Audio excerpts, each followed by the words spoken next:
all over the world. My name is Yash Singh. I'm a research associate working in the Cold War Vortex at the Council for Global Cooperation. I'm extremely honored to introduce you all to this virtual interview organized by our think tank. The Council for Global Cooperation is an international non-partisan forum aimed at tackling global issues that shape our modern world through independent research, analysis, and open dialogue. The Council for Global Cooperation serves as a platform for extensive research, commentary, analysis, and informed dialogue that promotes global cooperation. Our Council has established its priorities for major political, economic, social, and geopolitical issues regarding professional research and academic analysis. The major projects and pressing themes we have undertaken and focus on are genocide, Holocaust and disaster studies, foreign policy, Cold War studies, studies on the Third World, and international area studies. This organization aims to provide analysis in depth and solutions for global policy, informing the people, analyzing the crisis, and suggesting peaceful and effective resolutions. Today, we have the distinguished pleasure and opportunity to learn from an expert in the field of politics about the recent developments in the Brazil elections. Brazil recently held elections for a new president on 2nd of October last month. To say the least, it was a bitter contest between the incumbent Jair Bolsonaro and his challenger Luiz Inácio Lula da Silva, the two most popular names in the contemporary Brazilian politics. To give a background to our viewers, in Brazil, any candidate with more than 50% of the vote wins. As no candidate for the president received more than half of the valid votes, the Brazilian voters had no choice but to return to the polls for a presidential runoff on 30th of October. The runoff ended with the challenger, Luiz Inácio Lula da Silva, popularly known as Lula, winning the elections with 50.9% of the popular vote, thereby depicting the extremely polarized character of the elections. We have gathered here to understand and analyze what this means for Brazil and the world through our distinguished guest, Ms. Maria Hermínia Tavares de Almeida. Ms. Maria Hermínia Tavares de Almeida is a professor of political science at the University of Sao Paulo and is a senior researcher at the Brazilian Center for Analysis and Planning. She is the former president of the Latin American Studies Association and is a founding member of the ANS Commission, a commission for the protection of human rights in Brazil. She holds a Bachelor of Arts in Social Sciences and a PhD in Political Science from the University of Sao Paulo, and completed her postdoctoral studies at the University of California, Berkeley. De Almeida has been a visiting researcher at the Institute of Latin American Studies, University of London, Tinker Visiting Professor, Stanford University, Visiting Professor, Latin American Program, Ortega y Gasset Institute, Visiting Professor, Political Science Department, Université de Montréal, and Visiting Scholar at the Brazil Institute, King's College, London, and University of London. She also holds the Distinguished National Order of Scientific Merit. So now, without any further delay, I would like to pass on the floor to our President, Somawa Basu, to start today's program with the most awaited guest. Somawa, the floor is yours. Thank you. Thank you so much, Yash, and thank you so much, Professor Almeida, for being here with us and joining us in this wonderful conversation today. So before we start with today's conversation, I would like to know your opening remarks on the recent Brazil elections. Like, people are speaking of these elections globally. It has been spoken of pink tide. People are speaking of pink tide, fear of coup, capital 2.0. I would like to know how this election was, and what were the primary agendas and topics which was fought in this election, and why is this election of such global significance, and also to know what are the current scenario in your own state, like post election results. Yeah, off to you, ma'am. Well, good morning, good evening. It's for me to thank you for this kind invitation. I'm very honored and pleased to have this conversation with you. I think it's Zoom is a wonderful tool, so we can I can be so far away and we can discuss pressing and interesting issues worldwide. This has been a very, very important election since the issue was not only choosing the president and choosing the governors and choosing representatives for the Congress. It was not a normal election, but an election that probably decided the future of democracy in Brazil. We have a long period of authoritarian military regime from the 60s to the 80s, and since 1985, Brazil became a democracy with a very progressive constitution and with a kind of normal political competition between two coalitions, one from the center to the right and the other from the center to the left. And the system worked very well for almost 3 decades, but then came a crisis. We can discuss this later, but I don't think I should deal with this now. But in 2018, this system had a kind of the crisis, and the winner has been a extreme right populist leader, which is Jair Bolsonaro. And during his term, his 4-year term, he actually not only dismantled some important mechanisms, including the mechanisms for environment protection, but he confronted permanently the democratic institutions, the Congress, the governors, and also the Supreme Court. And so people thought that if he was reelected, something similar to what happened in Hungary or what happened in Poland could happen in Brazil. That is to say, a kind of corrosion and decay of democratic institutions. Therefore, the elections were very, very important because at least for the moment, this danger has been put aside. The winner is a very known moderate leftist politician. He has been president of Brazil for 80 years, two terms, but his coalition is broader than a common left or center to the left coalition, because he was able to gather together important forces that were worried about the future of democracy in Brazil, and then therefore supported him, although they have critics or they don't agree with his agenda.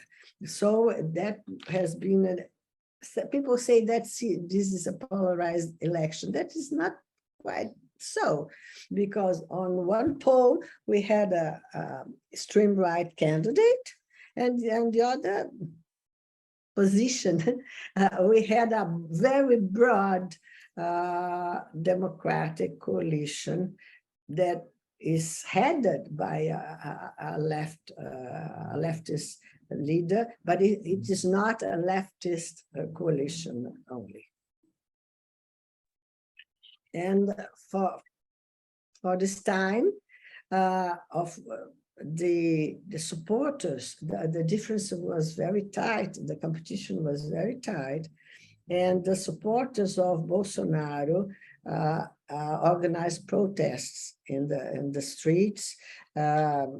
Truck drivers tried to block the roads, and as we see today, there still are some very little points of protest, but I think that all the system move towards the idea that this was a fair election, and therefore the new president is Lula da Silva. It was important for this recognition that important international leaders recognized very rapidly the results. President Joe Biden recognizing 1 hour after the official results were proclaimed, President Macron also, and so there has been important international recognition to the quality of and the fairness of the elections. President Bolsonaro organized his campaign around the idea that our electoral system was not good, that it could allow for fraud, which was not the case. And so having the Brazilian institutions and also the international governments recognizing very rapidly the results, it has been a very important issue for us.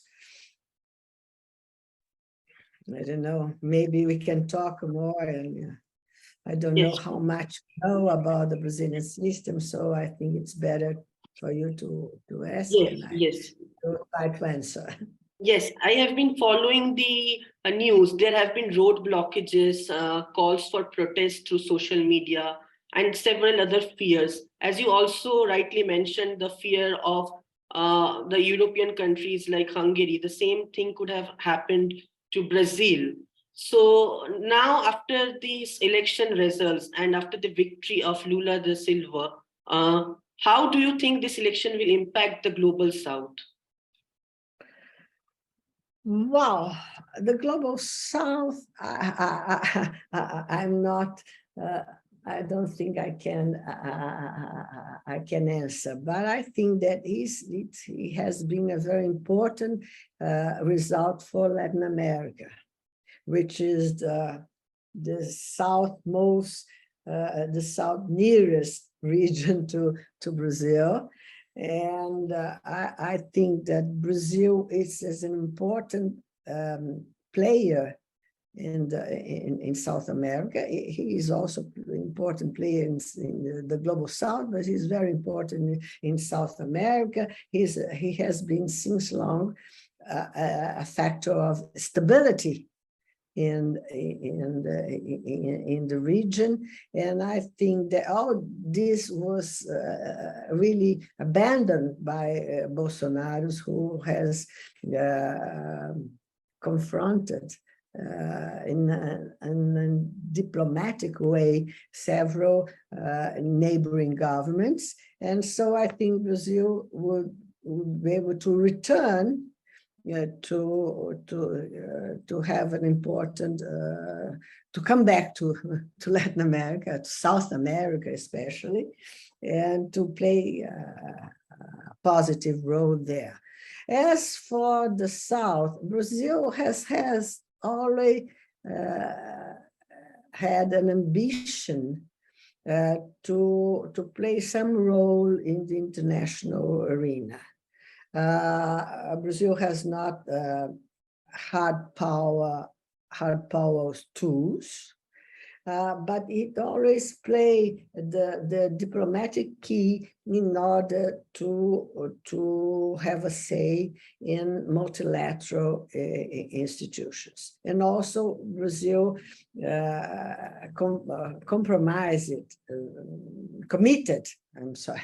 committed itself very strongly to some South initiatives such as the BRICS.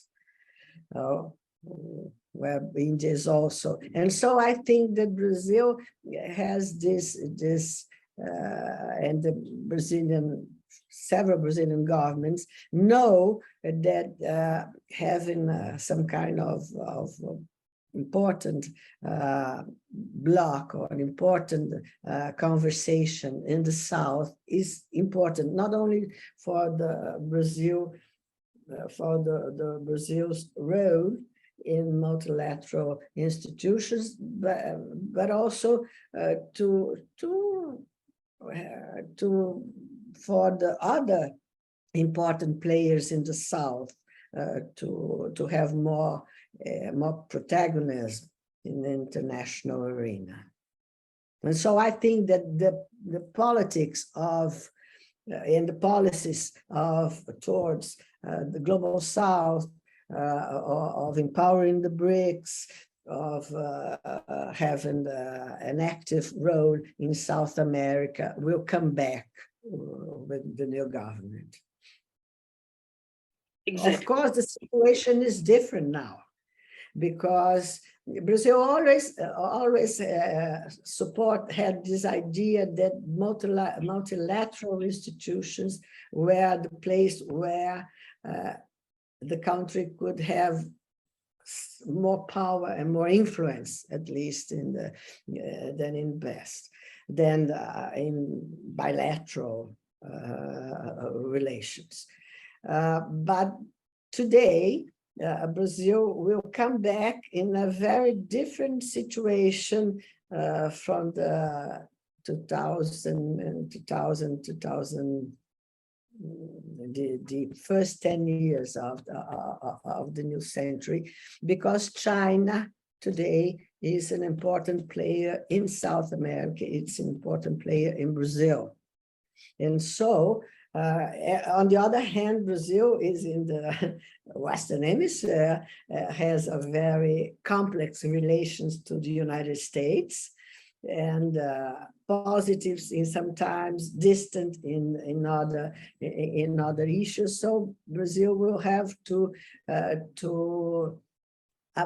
modernize its view and its strategies in order to place itself in this conflict between the United States and China. And China is really an important economic player in Brazil today, as is in other countries of Latin America. Exactly, ma'am. When we will discuss about foreign policy a bit later. Coming to this elections part, like when we talk of Brazil, historically, there has always been polarization in politics and society. The elections, I understand that people have started to recognize the victory of President Lula and even the international institutions. But the elections, I believe, in my opinion, have again led to division of the country. I mean, it has divided the public again.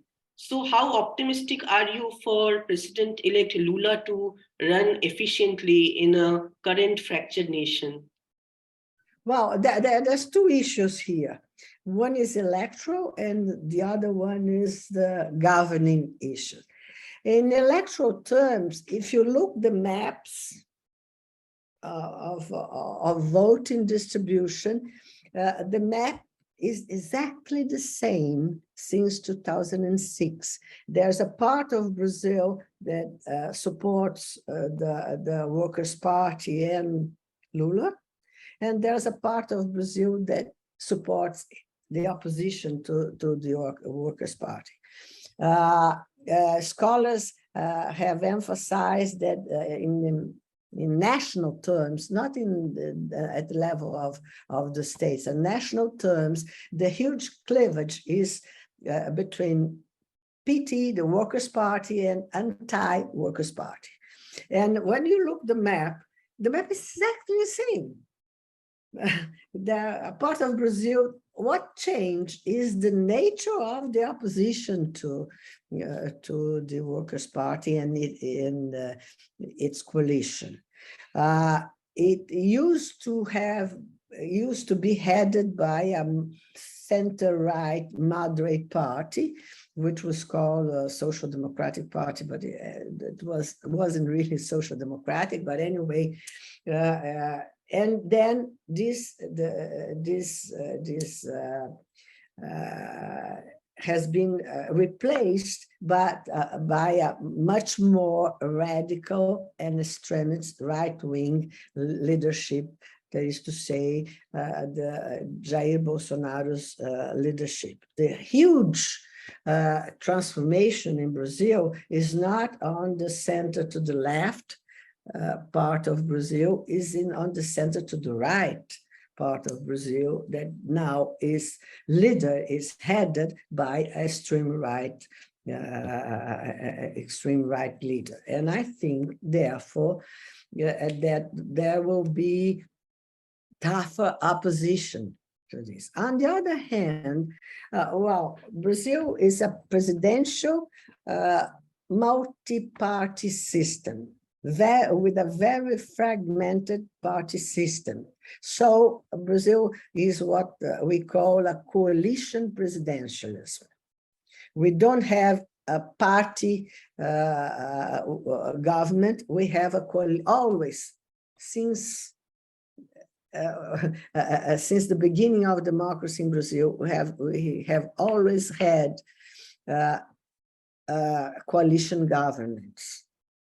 And this coalition can be quite broad, since the system is fragmented, and the hugest party in Congress has around 20 or 23% of the seats. So nobody can govern with one party only.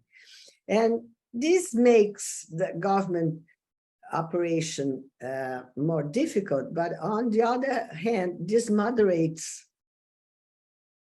whoever goes to the government, because he must negotiate with different parties, with different organizations, and so that. I don't see problems in governing, in building a functional governmental coalition. Lula has done this twice, very successful, and his electoral coalition is very broad. And so we are expecting that those who supported him will go naturally to govern with him. What I think will happen, and there is a part of the right-wing parties that are really very pragmatic, that tend to negotiate with whichever governs the country. What I think has changed is that some part of the right is now dominated by the extreme right, is more ideological, is more tough, and I think there will be tensions during the next government. Okay. Yeah. So I was also listening to President Lula's, victory speech, where he emerged as a statesman and made people emotional. I was hearing in his speech, he often termed the word incarnation. Many political analysts are debating on Lula's change in political attire. So what is your opinion on this? How distinct can be this Lula administration be from the previous ones, the Lula 1.0 and 2.0? Probably will be much more moderate, which will be, well, it has been moderate in the past also. And I think that probably, I'm not sure, that one of the problems with the successor of Lula, which was from the Workers' Party also, is Dilma Rousseff. It's a woman. It was her disastrous economic policies. And I think that now the limits to play with economics are tighter because the situation is not good. And I think that Lula will be more prudent regarding fiscal policies and so on. I think that he will emphasize a lot environmental policies, which were not part of important part of his government in the past, although important institutions of environment protections in Brazil have been built during his former mandate, but that was not a very important problem. There has been tensions. The person who built the governmental institutions eventually left the government and the Workers' Party because she thought, it's Marina Silva, it's a woman, it's a very important politician in Brazil, because she thought that the Workers' Party didn't understand the importance of environment and actually didn't.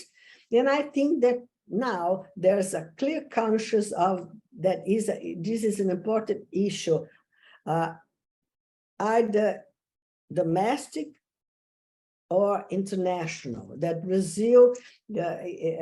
Brazil coming back to international politics will mean being more proactive in terms of environmental agreements, in terms of environment protection. And I think this will be a huge change in the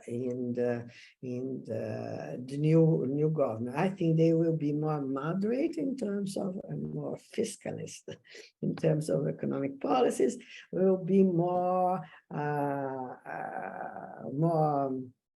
affirmative in terms of environmental policies, and will try to restore some social policies that have been damaged under the Bolsonaro's government. Of course, there will be concrete limitations to this, either political and economically, but I think that this will be the important issues. The environment will become important in this new government.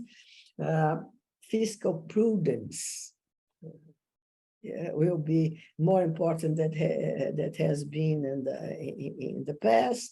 And I think there will be an effort to recover some social policies that have been damaged by Bolsonaro. During the COVID, population became aware of the importance of the Brazilian public health system in Brazil, which is huge, which is sound, and which is underfunded. COVID has been a disaster in Brazil, as has been in several other poor countries, especially because we have a president that denied the importance of confronting COVID. But on the other hand, it has not been worse. It could be worse if we didn't have a sound public health system.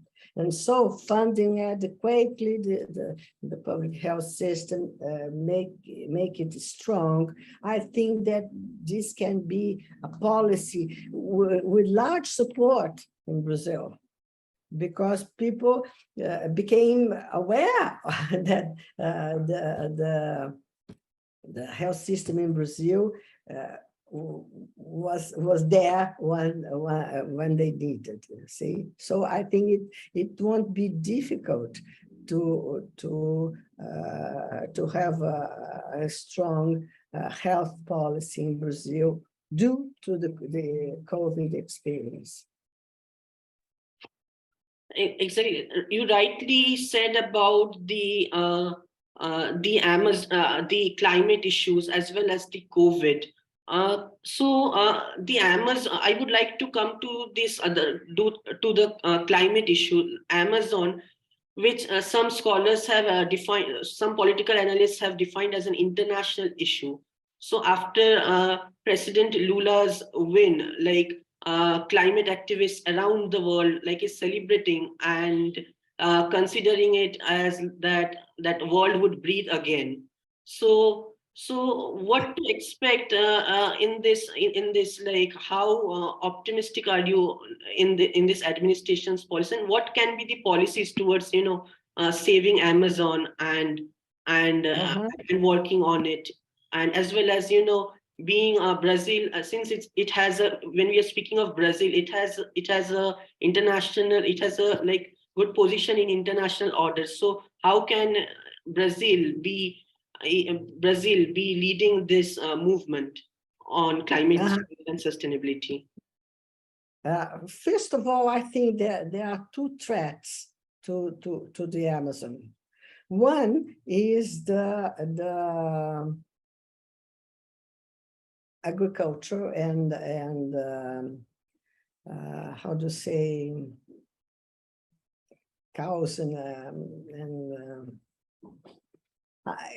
it's the evolution of the production of meat,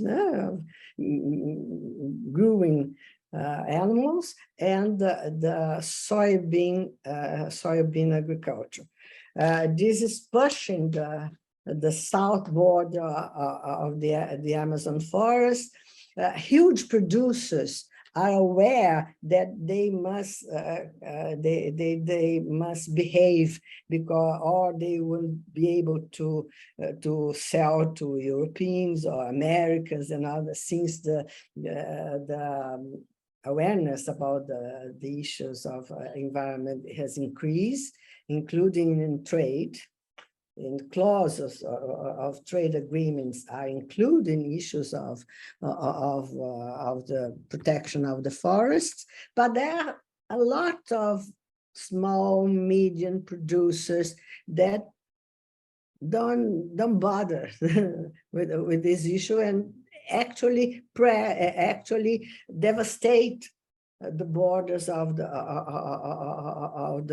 forest in order to grow soybeans or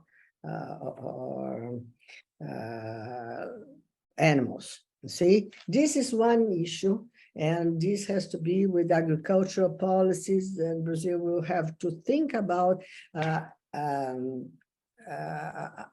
incentives for those who are destroying, not to destroy.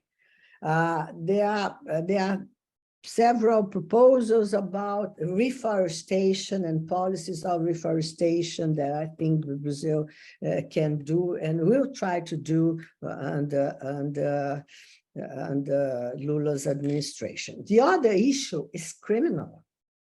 The other issue is criminal activities in the forest, illegal miners, illegal trade of all sorts, including of wood, and this is a huge issue. Amazon is immense, and Amazon is basically in Brazil, but not only. There are 6 states that are in 6 other countries that has a portion of the Amazon region. So this is a very complex issue to coordinate because you must coordinate with Colombians and the Colombian government in order to hinder the illegal commerce of cocaine that comes from Colombia and goes through Amazon to Europe and whatever.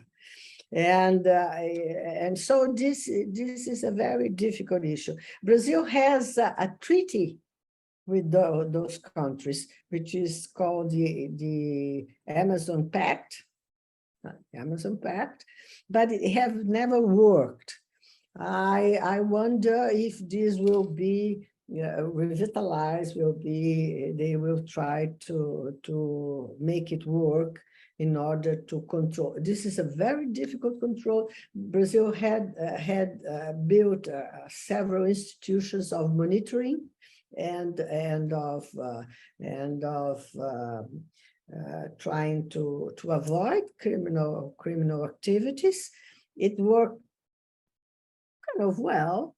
And as a matter of fact, the destruction of the forest went down during the Lula's government, and then went up under Bolsonaro. But this will not be easy. And this will require international cooperation and international funding.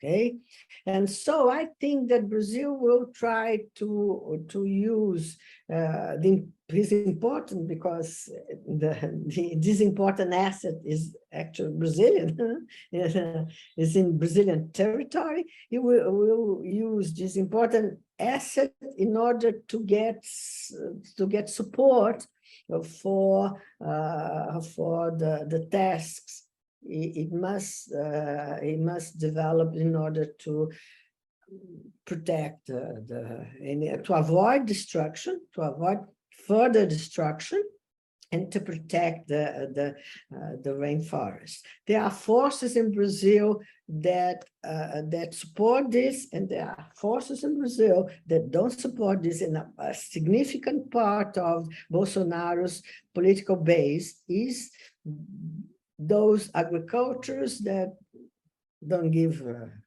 penny to the destruction of the maintenance of the forest and all these illegal activities also. So it will be difficult. It will be difficult. I think that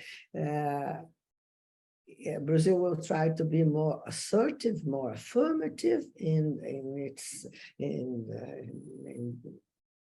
the COP meetings, and will have more ambitious goals, nationally defined goals, but it will need a lot of international support in order to fund this, because this is not easy, including funding and also some kind of technical assistance in issues of, including issues of security. I understand how important and significant the issue of Amazon was, because as we know, during President Bolsonaro's Amazon policies, it almost destroyed and bittered the ties of Brazil with the Europe and the countries beyond the other part of Atlantic. So what role do you think is cementing good ties with Europe again possible under this I think so. Well, it's very early to say, but during his campaign, he went to Europe and he talked to Macron. He talked in Germany. He went to the European Parliament to say, look, this is an important issue, and we will try to reset the policies, the Brazilian policies regarding this. I think this is the easiest part. I think that the more difficult part is domestic. because you have this is a system you have in the Amazon is a poor region. It has 25 million Brazilians. The violence is huge. The poverty is huge.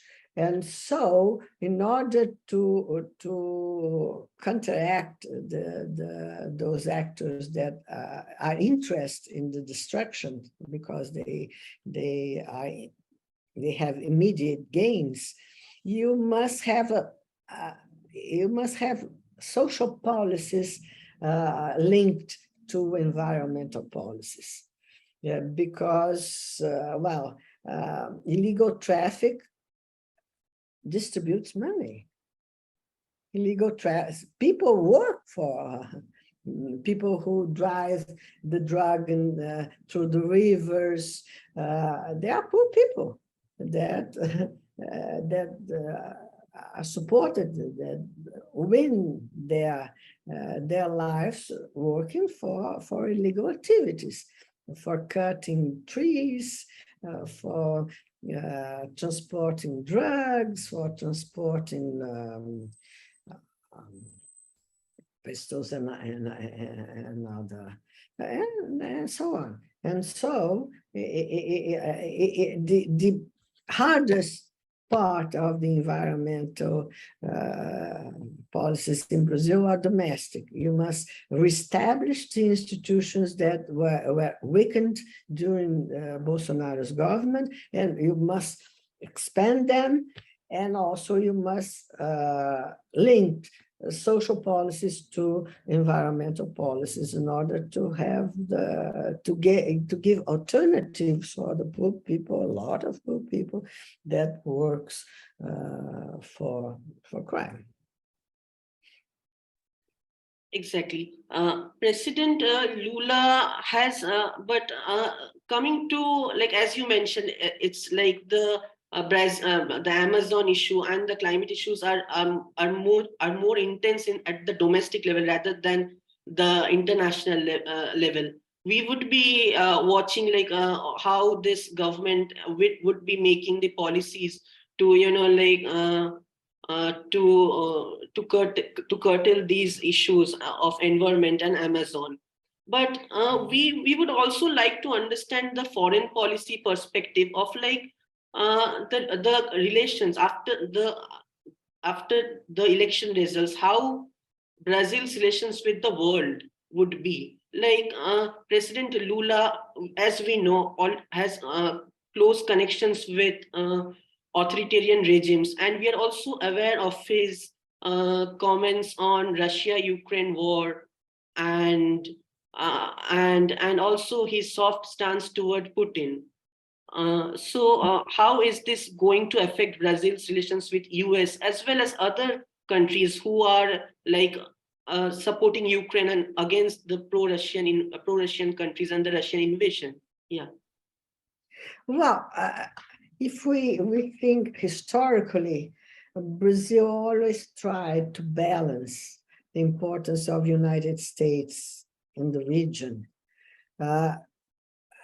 playing either in multilateral institutions or with other important actors. In South, more recently, with the Soviet Union in the long time ago. So this idea of the Brazil doesn't align with the United States is very strong in the Brazilian diplomatic tradition.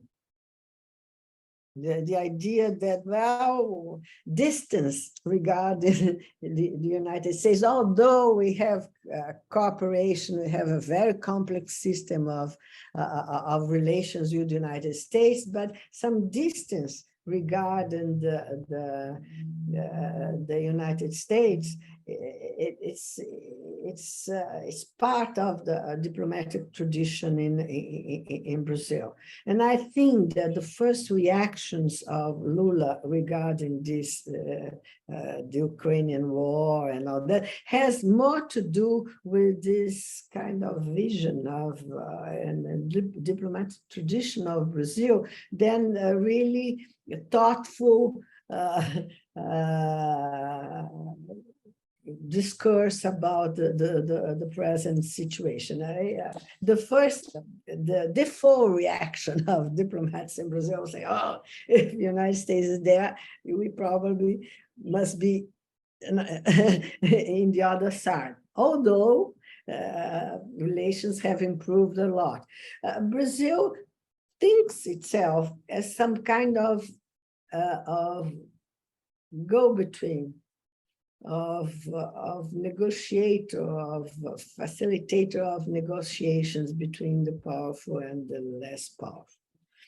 In the recent interview, Marina Silva, which is a very important environmental leader in Brazil, and who probably will play, now was elected for the Senate, and it probably will play some role in the new government, said, well, Brazil will return to this position of being a kind of go between the less developed countries and the more developed, regarding the cost of environment protection.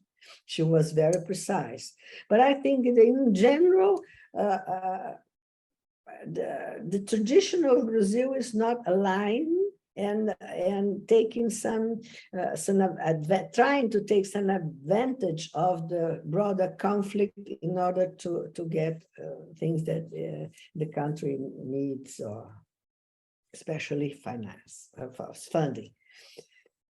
The situation is much, and Brazil never dealt well with the issue of democracy in the world.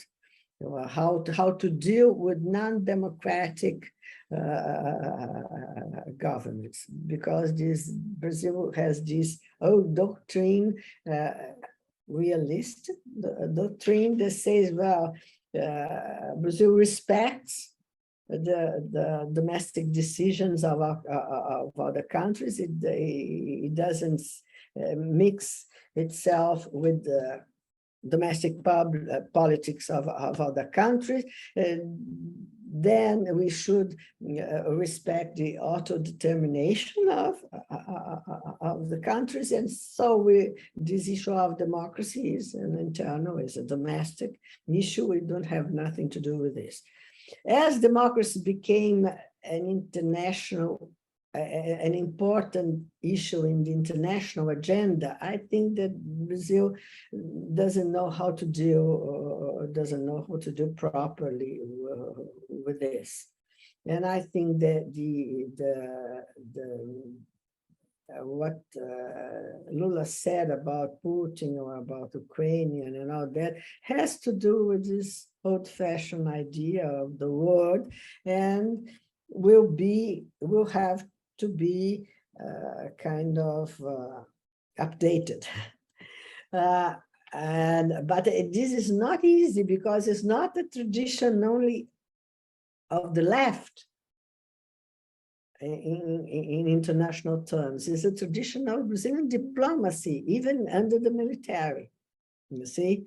And so I think there will be change, because the word changed, and Brazil will have to change. But this is not an easy issue for Brazil. Yes, and like you mentioned about the balancing act, I would like to understand it in a more deeper way. There were many third world during the time of Cold War. As an international history student, I had studied that there were many third world governments who tried to play the balancing act, but the problems that arise was always of the monetary funding as well as loans. This was the reason for the tilt towards sides. And similarly, to some extent, Brazil's issue, we can also somehow relate to the tilting part. But if we see, the world has changed drastically this decade after 1990s. Like it's more polarized than the ones in which Lula was president, and like the global politics is more nuanced, and there has been a tussle for global power and the great power competition between US and China. So I just wanted to understand like how successful and how much it is possible for Brazil to keep on like the balancing act in diplomacy. I'm not, I don't know. Actually, I don't know how it will play. I understand your reasoning. I think you're right, and but changes, but things changed in both sides, both in different ways. In the past, during the Cold War, Soviet Union was there, and its relations to Brazil were relations to the communist parties in Latin America. All communist parties in Latin America, including Brazil, had relations to and were funded by Soviet Union. And that was that they gave opportunities to the right to say, well, they are supported, blah, blah, blah. And Brazil played this idea, well, let's get what we can from the United States and the Western world, playing the idea that we don't align. In Brazil, this is called a universalist approach to international relations. Today, there's a piece of there's an article in the newspaper from a diplomat. They say Brazil must come back to universalism. We have relations to everybody, but now the situation is difficult. It's much more difficult because China is the first trade partner of Brazil. Brazil exports more to China than to the whole Latin America. The second partner is European Union as a whole, but not. And Brazil, trade relations in Brazil are completely, have completely turned to the east. To India, not to Korea, to Malaysia, and this is an issue. There are Chinese investments in Brazil, and how Brazil will play this issue of balancing is and the new situation. I don't know. I think will be much more difficult. But on the other hand, Brazil cannot fight China. You see, maybe can oppose. Lula doesn't need to be so nice to Putin because, but Lula must be very nice. With Xi Jinping and all that. So the situation is much more difficult. On the other hand, we are in this hemisphere.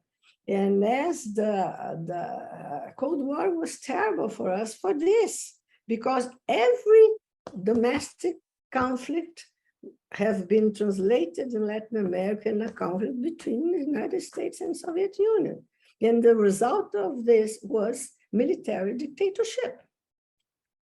See, the new situation is different, very different from the past. But I think this is a challenge, and I think that the Brazilian diplomacy and the Lula's staff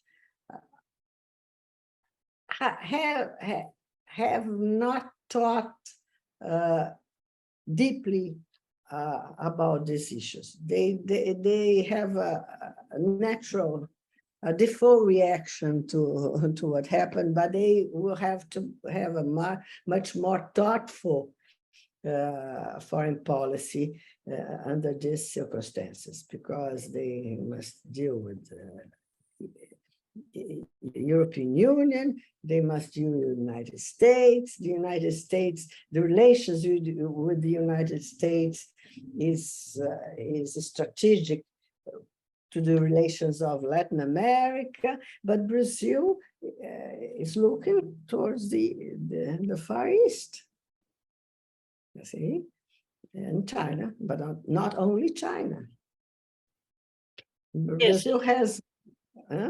Yes, the Chinese influence, as you were saying, is a really an important factor for a country like Brazil and many countries nowadays because of the global power competition. But when it comes to Brazil and some African countries, and we have seen in Brazil that that both left-wing and right-wing political parties have some kind of alignment towards China. Like, we know how President Bolsonaro's regime bloomed Chinese business firms, right? And so Chinese leadership actually enjoys confidence and power and supply from both government and opposition parties in Latin America and even in Brazil. So what should be this administration's policy towards China, and how can it be how can this Chinese influence be restricted without any foreign powers such as US help or interventionism? Yeah. Yes, I really don't know. I think that it all depends on what the United States wants to spend with Brazil and Latin America. Beyond the rhetorics, beyond the discussions. I think that there are material issues on the table, and I really don't know. I have talked to friends that are closer to the Workers' Party than I am, and they also don't know what will come out of this. For instance, Bolsonaro has had very difficult relations. He has said things about China and all that, but by the end of the day, the Americans' pressure to exclude Huawei from the tender in the 5G tender in Brazil, and Huawei stayed there. You see, and so there are really powerful forces, and we don't know yet what China will do in multilateral institutions. I really can't answer this question. What I know, it's that it's a different world, much more challenging to diplomatic tradition that was realist, as is almost diplomacies in diplomatic establishment in the world. We thought that the region was a platform to propel Brazil's role in the world, and we thought that after Cold War, Brazil should have friendly but kind of distant relations to the United States. All this has changed, and it's very early to say. Perhaps in 2 years you can invite me back and we can discuss this with new issues, really actual movements in place. Brazil has its like a personal charisma and position in the international order. Like we have seen its role in BRICS, G20, OEI. Like during the reign of President Bolsonaro, like we have seen how Bolsonaro's foreign policies were towards the multilateralism and taking Brazil's position more involvement. We have seen involvement of Brazil in different at multilateral level as well as world stage. So like how successful would be this upcoming administration in continuing this legacy of like we know that there have been challenges internally as well as the challenges of polarization. So how successful would be this administration under President Lula in I think, look, foreign policy, it's a very insulated policy in Brazil. You have the diplomatic establishment, the Ministry of Foreign Relations, which it's an institution that formulates policies and also does them. And the discussion about foreign policy in Brazil is always related to domestic issues, you see, and so is very distorted. For instance, during the previous PT government, especially after Lula, the opposition pointed out to the issue of Venezuela, of Cuba, and all that, and this has no importance at all to Brazilian foreign policy, see? Cuba is not important. Yeah, Brazil has good relations to Cuba, etc., but it's not important. Even Venezuela. Argentina is much more important than Venezuela to Brazilian foreign relations. So there has been today it's more complicated because there has been some not huge, but important immigration from Venezuela to Brazil due to the chaos of the Venezuelan situation. But the domestic discussion about foreign policy is a discussion about domestic policy. And the opposition always tried to point out and to build issues, to discover issues that international actions that can be condemned, or that can be labeled wrong and can be said as, see, they are communists, they are allies to Venezuela, but the really important issues of Brazilian international affairs are not those. And so we will have to see. I think that the tendency is to come to a more traditional way of doing things, and they will be confronted with the necessity, with the need to update the policy since the world has changed. But I don't have a clear idea what they are thinking about this. I think in some more amounts, who will be the foreign relations minister? It's an important issue. What role would play the former Minister of Foreign Relations during the two Lula's government, which is a very important person to formulate the Lula's ideas about the international affairs. And so it's very, very early to say what they are going to do. The diplomatic tradition will push towards this issue of multilateral institution, multilateralism, in environmental issues, to the idea that Brazil will play go between the less developed and developed country in terms of funding, the costs of protection, and they will try to get what they can from the United States and from China in order to fund things that must be done in Brazil regarding infrastructure, modernization of infrastructure, which is not only physical infrastructure, but is internet infrastructure and all this communications. And so there are lots of issues there, and I don't think that PT has a clear vision of what to do.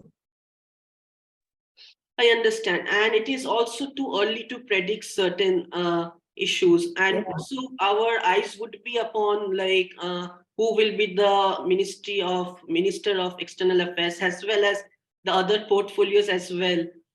But let's focus on the pink tide. Like people are discussing about the neo pink tide, which has been growing after the formation of left governments in Latin America recently. So I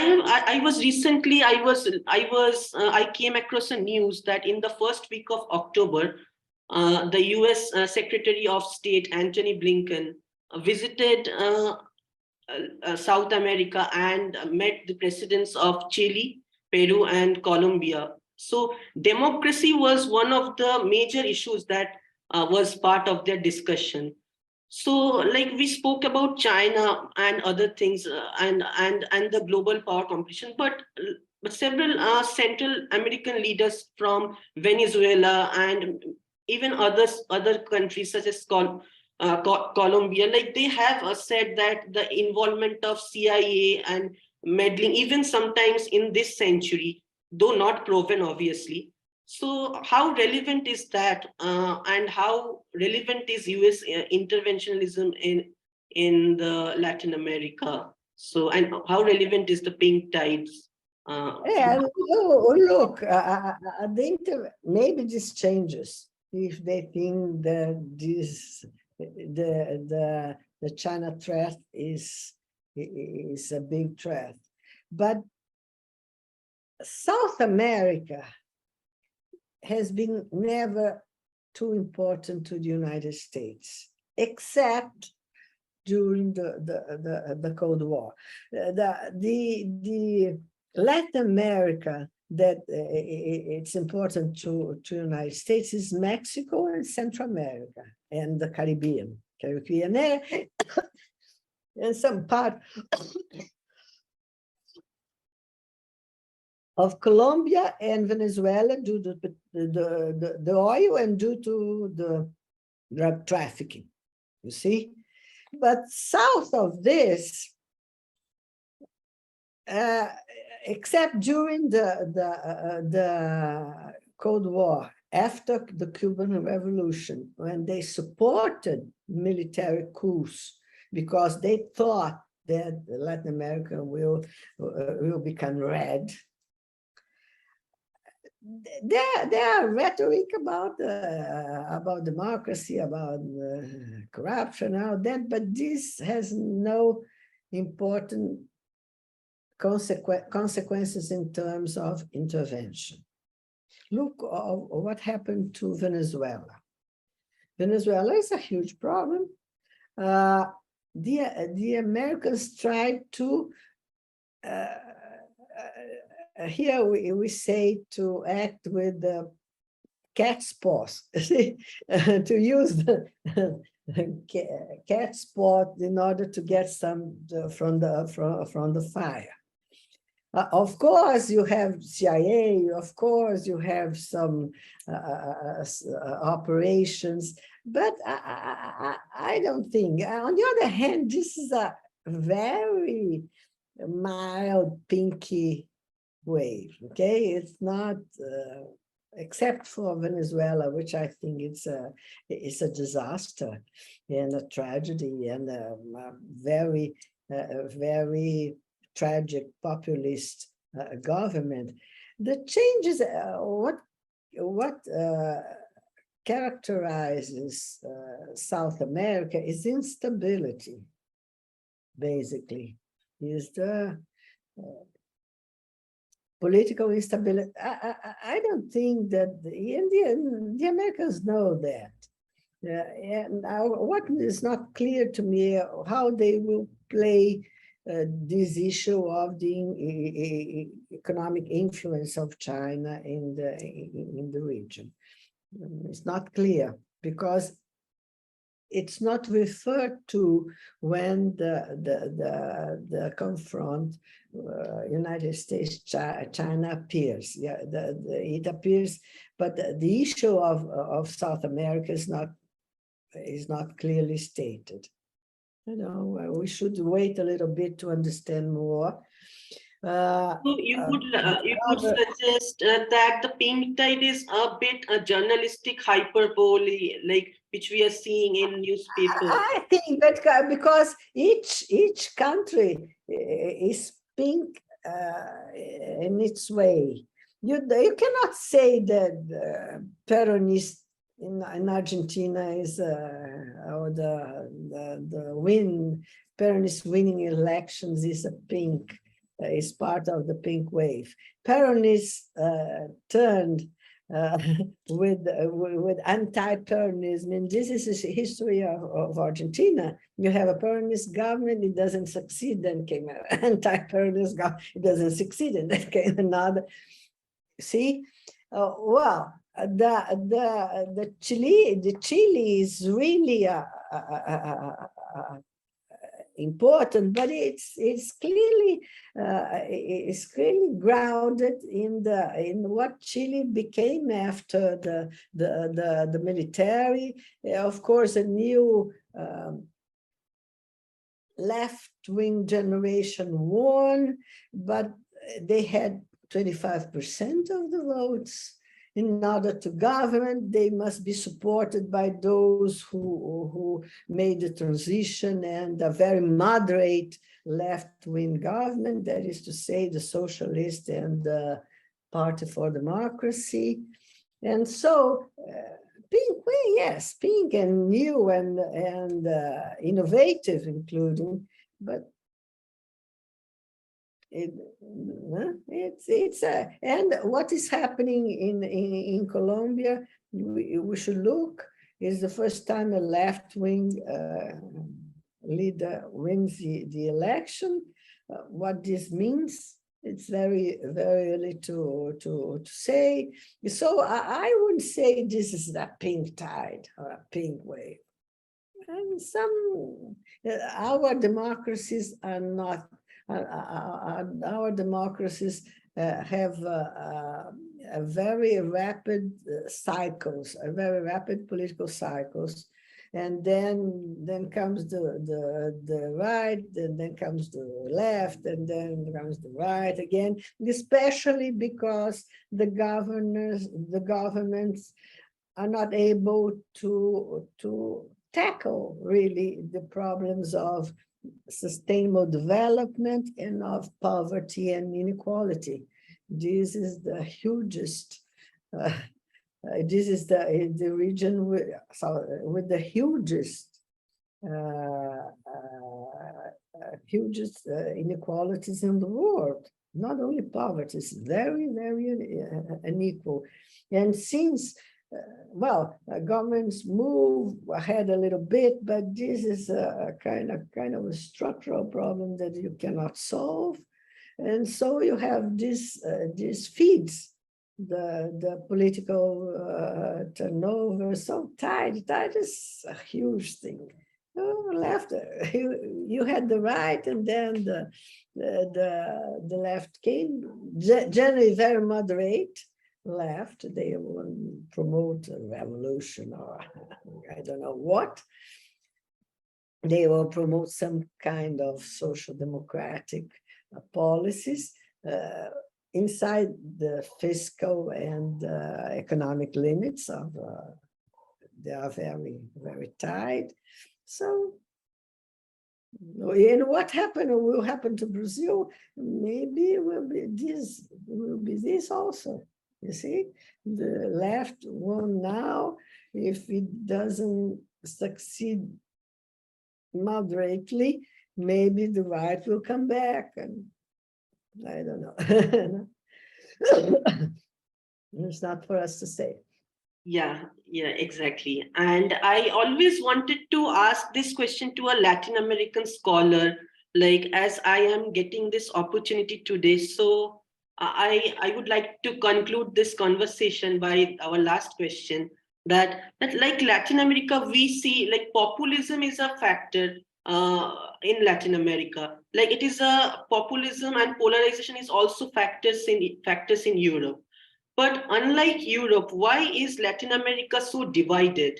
And we do not see the kind of division in EU or the European countries, even after these polarizations. But why is Latin America so divided? And can Latin America, with this coming up of new governments, and is there any hope for Latin America to attain national unity as well as Pan-Americanism? Well, there's an very interesting question here. Populism is a structural issue in the Latin American politics due to poverty.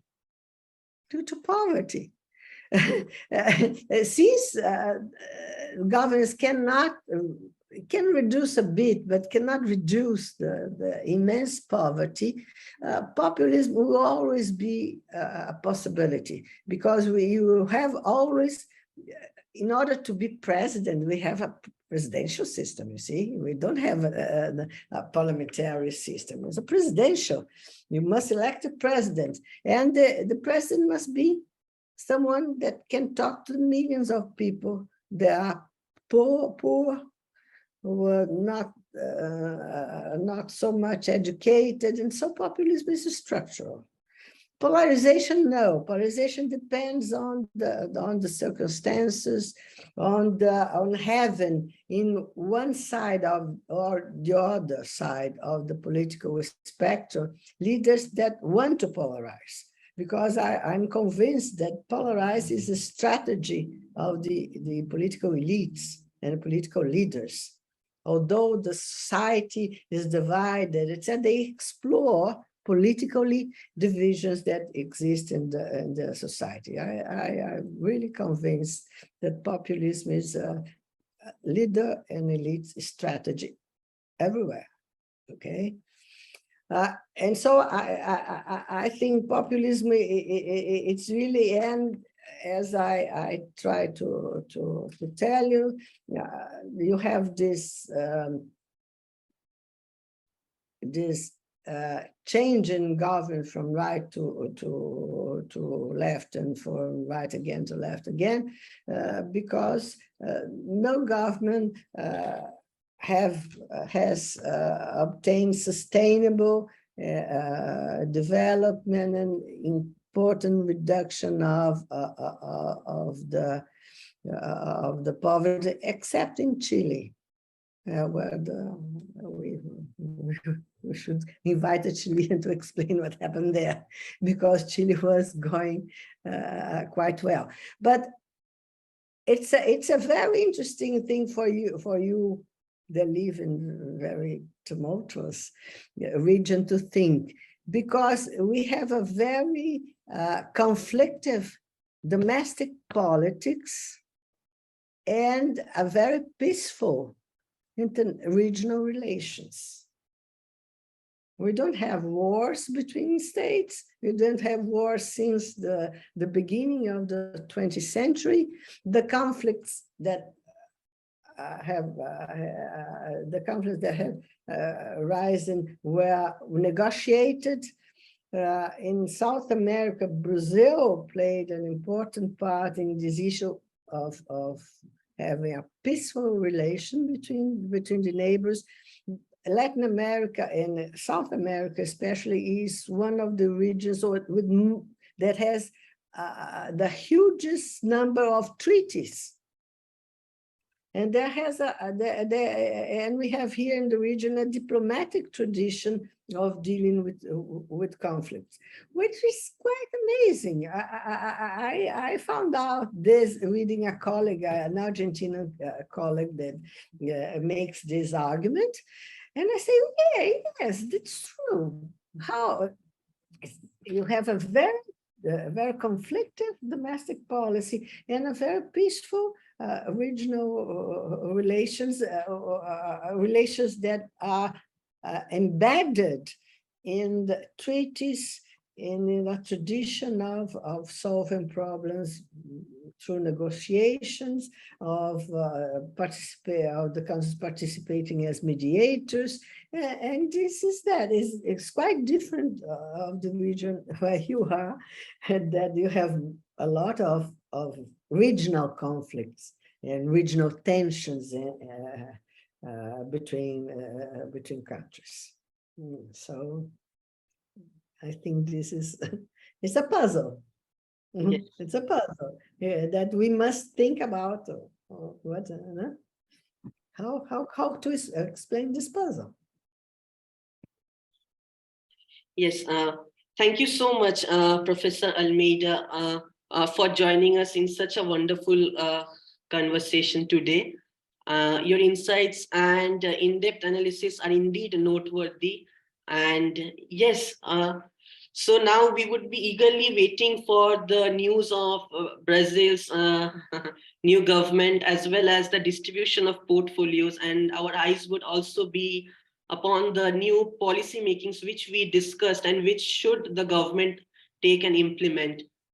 We will be keeping a note of it. And yeah, our interest would lie with Brazil and Latin America. And okay. Thank you so much. It's a great pleasure to end my morning talking to you in this very interesting conversation. Your questions were great, made me think about things I didn't have think before. And I would like to maintain this contact between us. And so please send me information about your organization, of the Council of Global Corporations. If you have some internet materials, please send me. I'll try to look at your site to see what you are doing. It was really a pleasure. And have a good evening. thank you. Thank you. Bye-bye. Thank you very much.